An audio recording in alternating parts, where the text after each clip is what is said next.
opened again, he looked at me and said, "Sorry, what were you saying?" Like he'd been listening the whole time.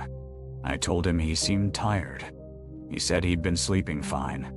Then he picked up his sandwich and took a bite, and I watched his face while he chewed. His eyes moved normally that time, tracking his hands, looking at his food. But every few seconds there'd be this pause. His gaze would lock onto something, and he wouldn't blink. 15, 20 seconds would pass. Then one long, deliberate blink. When I got home that night, I looked it up. Reduced blinking can indicate neurological problems, Parkinson's disease, certain medications, psychological disorders. I felt stupid for worrying, but I also couldn't shake the feeling that something was genuinely wrong. Thursday morning, I called my mom. I asked if she'd noticed anything off about Marcus. She said no, not really. He seemed fine when he came by Tuesday. I told her about the blinking thing. She laughed.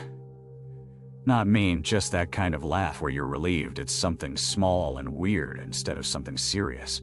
She said sometimes people just don't blink when they're focused.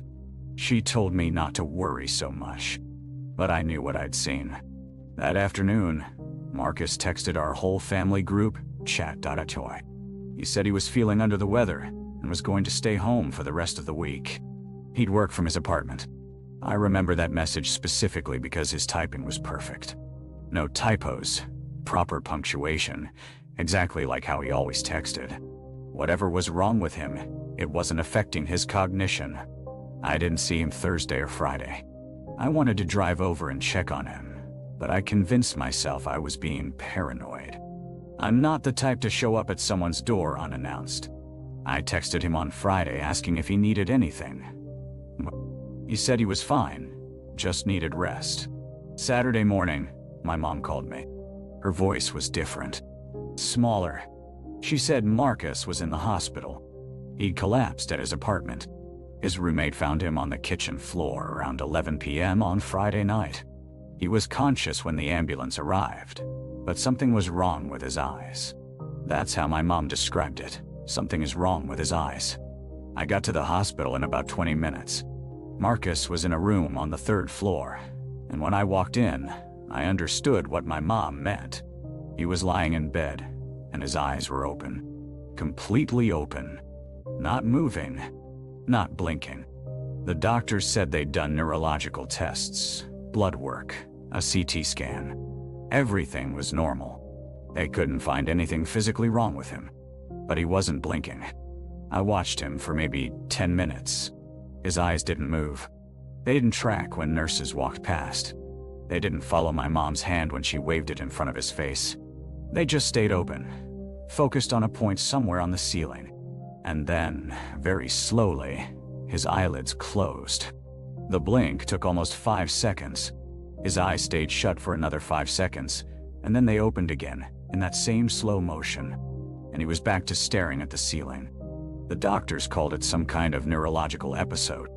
They kept him for observation. Marcus could talk.